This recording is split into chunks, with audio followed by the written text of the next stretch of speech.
السلام عليكم.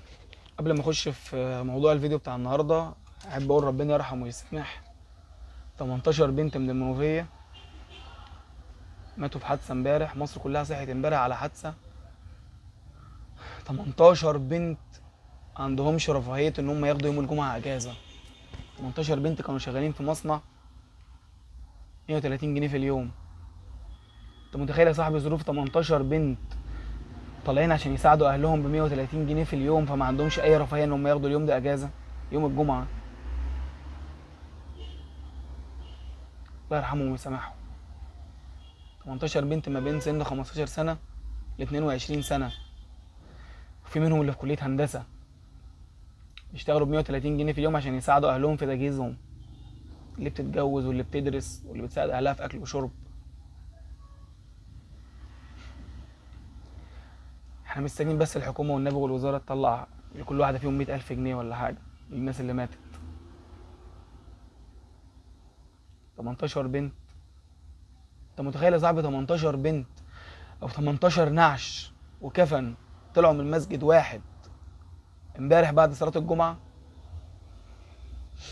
انت متخيل ان هم كلهم من قرية واحدة وفي منهم اللي من بيت واحد؟ 18 بنت ما عندهمش رفاهيه ان هم ياخدوا يوم الجمعه اجازه، ولا يطلعوا مصيف، ولا يطلعوا اجازه في ويك اند. 18 عروسه ان شاء الله في الجنه، ربنا يرحمهم ويسامحهم. ربنا يرحمهم ويسامحهم. ناس ما عندهاش اي رفاهيه انها تعيش مرتاحه. عارف لما عرفت موضوع ان في واحده فيهم في كليه هندسه، والله رجعت كده بالذاكره يومين ثلاثه، كنت قاري خبر ان في واحده بدون ذكر اسماء تقريبا كلنا عارفينها يعني، اتعينت مذيعه في التلفزيون وهي خريجه ابتدائي عشان عندها مقومات انها تبقى مذيعه، وبعد كده لقوها ممسوكه بمخدرات بقيمه 400 مليون جنيه. هي دي بلدنا يا صاحبي. 18 واحده راحوا ب 130 جنيه، وفي اللي اتعينت مذيعه بثالثه ابتدائي. الله يرحمهم ويسامحهم. تعال نخش يا صاحبي في موضوع الفيديو. قبل ما نخش بقى في موضوع الفيديو، ما تنساش تعمل لايك للفيديو، سبسكرايب في القناه لو مش مشترك، وتعالى احكي لك اخر 8 ايام في الزمالك اللي هي فتره جون ادوارد مدير رياضي في الزمالك عامله ازاي. بص يا صاحبي، احنا بقى لنا 8 ايام في الزمالك من اللا شيء، من السكوت التام، صمت غريب. صمت غريب يعني. احنا تقريبا النادي الوحيد في العالم اللي ما عندوش مدير فني. احنا النادي الوحيد في العالم لحد دلوقتي اللي ما معهوش صفقات. طب تاخد التقيله، الزمالك كان بيفاوض ابو جبل عشان يرجع تاني. ابو جبل راح مودرن سبورت. يا عم ماشي، هو كده كده اصلا كان خرم ملوش لازم، والله كان احسن من اللي عندنا، بس هو خرم ملوش لازم. الزمالك النادي الوحيد في العالم اللي مش باين له ملامح. احنا قعدنا خلاص بقى، في ناس تفائلت خير ان في مدير رياضي هو اللي متحكم وهو اللي يقول الاخبار وهو اللي متحكم في الصفقات والمدير الفني. فين المدير الفني؟ انت نادي بتكلم صفقات من غير علم مدير فني. انت اصلا ما عندكش مدير فني. يا جماعه اشتغلوا شويه، اشتغلوا شويه يا جماعه. نادي الزمالك ده هو مصدر سعاده لجماهيره. انتوا مش مقتنعين بكده؟ بجد والله العظيم. احنا النادي الوحيد في العالم اللي كل حاجه عندنا متاخره. يا جماعه احنا كنا بنفاوض مهاجم، المصري دخل خده. بسيره المصري، عن سيره المصري، انت عارف يا معلم ان المنافسين بتوعك في الدوري، ناخدهم واحده واحده، مثلا ناخد ثلاثه مثلا بالصدفه كده. الاهلي مقفل المدير الفني بتاعه، مقفل صفقاته، هيعمل معسكر في اسبانيا زي الفل. بيراميدز مقفل المدير الفني بتاعه، مقفل صفقاته، هيعمل معسكر في المانيا. يا عم زي الفل، ربنا يكرمنا ويكرمهم، بس يكرمنا احنا اكتر، بس دي كوره يعني. المصري المصري اللي خد المهاجم اللي الزمالك كان بيفاوضه، انا اقسم بالله العظيم اصلا ما عارف اقرا اسم المهاجم بتاعه اللي هو الزمالك كان بيفاوضه ده. بس انت عارف، انت اي حد الزمالك بيفاوضه بيحلى في عين الانديه، بيحلى بقى اللي هو بيحلى بقى في عين الاهلي، بيحلى في عين بيراميدز، بيحلى في عين المصري، بيحلى في عين مودرن سبورت. يا جدعان ما هو مش كده يعني. هو ايه يعني المهاجم في ايد اليتيم عجبه؟ الصفقه اصلا في ايد اليتيم عجبه؟ في ايد الزمالك عجبه؟ ماشي يا عم. المصري عامل ايه بقى؟ مقفل ملف المدير الفني بتاعه، مقفل ملف الصفقات بتاعته، هيعمل معسكر في تونس. نادي الزمالك عامل ايه بقى؟ مش عامل حاجه والله، ولا مقفل مدير فني، ولا مقفل صفقات، ولا اللعيبه لحد دلوقتي اصلا اتجمعت عشان تمرين. اصل مين اللي هيدربهم؟ مين اللي هيدربهم؟ انت ما عندكش جهاز فني، انت ما عندكش صفقات، لا عندك عارف مين اللي داخل ولا عارف مين اللي طالع. في صفقه الزمالك جابها من بدايه دخول الميركاتو، اقول لك عليها في اخر الفيديو. مفيش. احنا عايشين في ضبابيه، عايشين في غموض في نادي الزمالك. كل ما نفكر ان في مرحله هتبدا، كل ما نتوسم خير بان الايام اللي جايه حلوه، ما تلقاش في حاجه جديده مبشره. يا جماعه، وهل الزمالك لحد دلوقتي، طب بلاش، هل جمهور الزمالك عنده الطاقه انه يفضل مستحمل ان نص الملعب بتاعه يبقى دونجا؟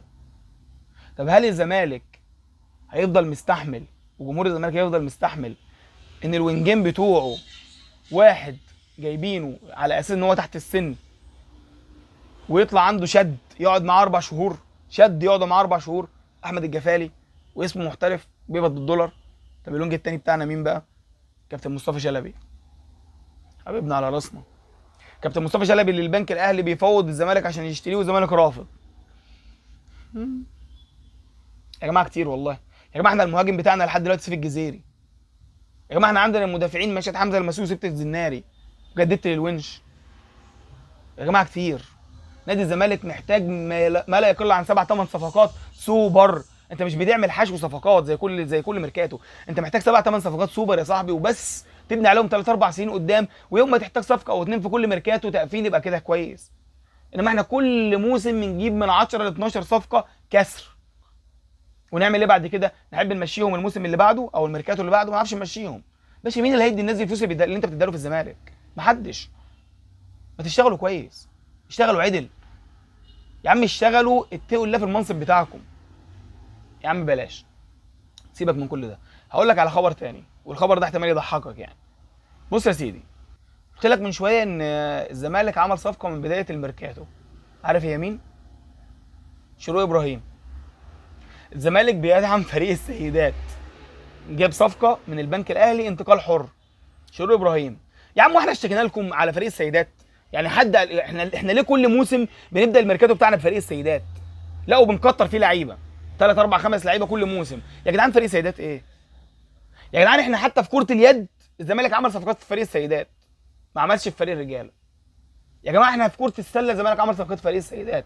يا كابتن احمد سليمان يا اخي، بالله عليك، بالله عليك يا عم مالكش دعوه بالصفقات. ما حدش بيعمل صفقات فريق السيدات دي غيرك، ما حدش بيعمل صفقات فريق السيدات اصلا في النادي المجمعه غيرك. يا كابتن احمد سليمان، مش انت طلعت انت واحد من الناس والكابتن ميدو والكابتن حازم امام والمتحدث الرسمي احمد سالم قال يا جماعه مفيش اي اخبار بعد كده تطلع غير عن طريق جون ادوارد المدير الرياضي؟ يا كابتن احمد سليمان، انت ليه امبارح طالع مع مهيب بتتكلم في الصفقات وبتتكلم في المدير الفني؟ انت مالك؟ انت ايه اختصاصك؟ مش انت المفروض نائب رئيس النادي اللي طلع على لسانك ان ما حدش هيتكلم في الصفقات بعد كده وما حدش يعرف حاجه عن طريق نادي الزمالك غير عن طريق جون ادوارد؟ المتحدث الرسمي بتاعك نفسه قال كده يا كابتن احمد سليمان. يا جماعه فريق سيدات ايه بس اللي بتقووه في النادي؟ يا عم اقفلوه، الفرع القسم ده مش عايزينه، اقفلوه. ايه لازمته يعني؟ يا جماعه الفرق اللي حوالينا بتبعد، الفرق بيننا وما بين اللي حوالينا بيبعد، الفرق ما بيننا وبين الفرق اللي بتنافسك بتبعد. انت الفرق بينك مش بين الاهلي وبيراميدز اللي بيبعد، لا، الاهلي وبيراميدز كده كده بعدوا. انت الفرق بينك وبين المصري وما بين سيراميكا وما بين مودرن وما بين الفرق وبين زد والناس دي بقى بيبعد. يا معلم انت بتخش في اي صفقه الفرقه الثانيه بتاخدها بكل سهوله. الزمالك، نادي الزمالك بقى بيخش في الصفقه ويفضل يتكلم فيها اسبوع واثنين وثلاثه، وبيخش فريق زي المصري وزي فيوتشر وزي زد وسيراميكا، الناس دي بتخش تاخد الصفقه وتمشي بكل سهوله. يا راجل ما عرفتش تجيب ابو جبل في صفقه انتقال حر؟ ابو جبل؟ طب انت مستني ايه طيب يا كابتن تاني يعني؟ نادي الزمالك بقى من سيء لأسوأ. والله والله والله نادي الزمالك ما يستاهل اللي بيحصل فيه. والله العظيم نادي الزمالك يا جماعه هو سبب سعاده ملايين.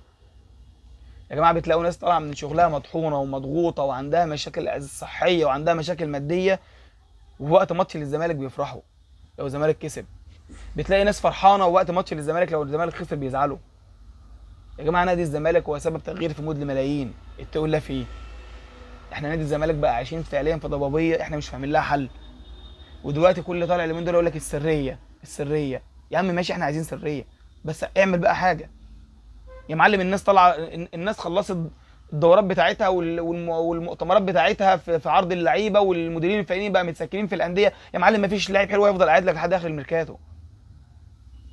يا معلم ما فيش لعيب عليه القيمه يفضل قاعد ليك لحد اخر الميركاتو، ولا في مدير فني عدل يفضل قاعد ليك لحد اخر الميركاتو. الناس كلها بتتسكن بدري بدري. يا معلم ده احنا ما صدقنا ان الدوري بتاعنا خلص بدري، قلنا خلاص بقى نعمل فريق كويس ونطلع نعمل معسكر خارجي. يا عم اعمل معسكر في اسماعيليه يا عم، قفل على اللعيبه بتاعتك وقفل على الفريق بتاعك. جيب المدير الفني واديله الصلاحيات بتاعته، خليه يجيب اللعيبه بتاعته ويختار اللعيبه اللي هو محتاجها. يدرب الفريق اسبوع واثنين وثلاثه يقول لك انا محتاج فلان وفلان وفلان وفلان، او مركز كذا ومركز كذا ومركز كذا. هات له اللعيبه بتاعته وقفل النادي بتاعك وقفل النادي بتاعك وقفل خالص كل حاجه اخبارك عنها، واركن اللعيبه يا باشا، حطهم في معسكر كده مغلق لحد يطلع ولا حد يدخل. خلي اللعيبه تتعود على انها تلعب مع بعض. باشا قفل على النادي بتاعك شويه بس انجز، يعني قفل على النادي بتاعك من الاخبار بس انجز. حبيب قلبي انجز، مفيش وقت. فاضل لك شهر ونص على بدايه الدوري، انت من غير مدير فني، من غير صفقات كسر مشيت عندك، من غير صفقات محترمه جت، هتعمل ايه؟ يا جماعه السنه الجايه بالنظام ده ننافس على الهبوط؟ ما ينفعش، والله العظيم ما ينفع، اقسم بالله ما ينفع، يخرب بيوتكم، ما ينفعش. احنا نستحق اكتر من كده بكتير، نادي الزمالك يستحق اكتر من اللي هو فيه ده بكتير. كل حاجه بتدار في الزمالك بعشوائيه. قلنا هنجيب مدير رياضي بقى وهيبقى فيه سريه في المفاوضات وسرعه في انهاء الصفقات ومش عارف ايه، خد وهات. ما عملناش اي حاجه يا جماعه. يا جماعه الميركاتو قرب يقفل، هتقولي لسه معانا شهر 9. يا معلم اللعيبه الحلوه كلها مشيت، كل لاعب حلو في النادي المنافس بتاعك هياخده. يا معلم اللعيب الحلو اللي الاهلي مش محتاجه بياخده، اللعيب الحلو اللي بيراميدز مش محتاجه بتاخده. انت مش هيفضل لك غير الكسر. طب ما انت عندك كسر كتير، صرف بقى الكسر ده يا معلم وهات لعيبه عدله بالله عليك.